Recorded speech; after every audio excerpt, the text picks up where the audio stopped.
Presentation number 3, Determining Expectations, presented by Jill Mergen. This presentation is about setting expectations, creating a meaningful feedback tool, and assigning reasonable goals. This training segment assumes you don't already have expectations in place for your team. If you do, it's still a good idea to follow this concept to determine if expectations should be adjusted. Assuming there are no expectations in place, the first thing to do is to observe the work. Collect meaningful data. It could take a year if the work ebbs and flows, or if there are variable rotating assignments. Other meaningful data may be collected over a few weeks. It just depends on what specific work you can measure. For example, it may be considered reasonable for a plastic cup factory worker to produce 3,000 cups per day. That's specific. Some jobs are less specific about producing something and more about providing a service, like a call center or an engineering firm. Those expectations may be more about the quality of the service versus a numerical measurement. However you determine expectations, it can be tricky. That's why you collect as much data as possible, then evaluate what you have, and then determine what you can consider as an expectation. Another good example is shift workers who are typically required to be on time because they're relieving someone else at work. Punctuality would then become a reasonable expectation for the worker.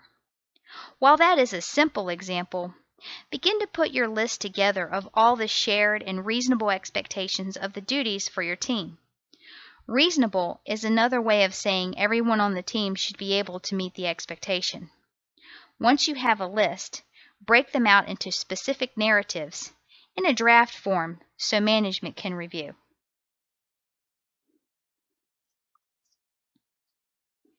This is an example of expectations for attendance and punctuality for a work group who helps customers in the lobby.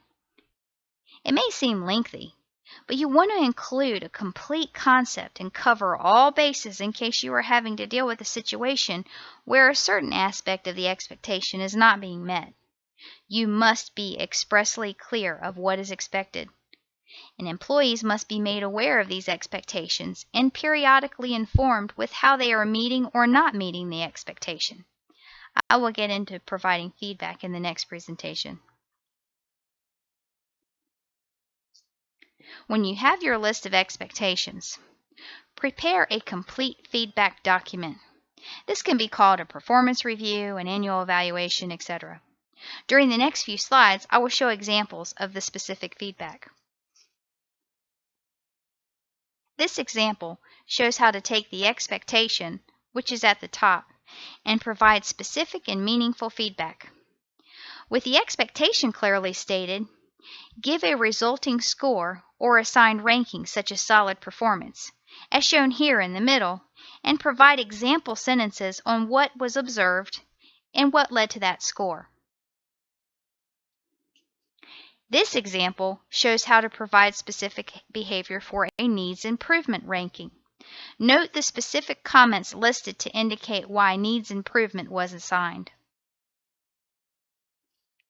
As a side note, this is the numerical scoring method I currently use, modeled after a previous employer's evaluation, though I modified it to suit my specific preferences. I created this distribution scale on the right to demonstrate how the scores are distributed. Note the score of 3.00 is the center average of a solid performance. If you choose to use a numerical system, I suggest you try to incorporate a numerical assessment in as many expectations as possible. I prefer this method because it helps me with applying consistency. Going back to the document itself, the document should provide a summary for the overall performance and provide a place to designate future goals. More than anything, nothing should be a surprise to the employee when you review the expectation and have your discussion. The next presentation is number 4, Providing Feedback.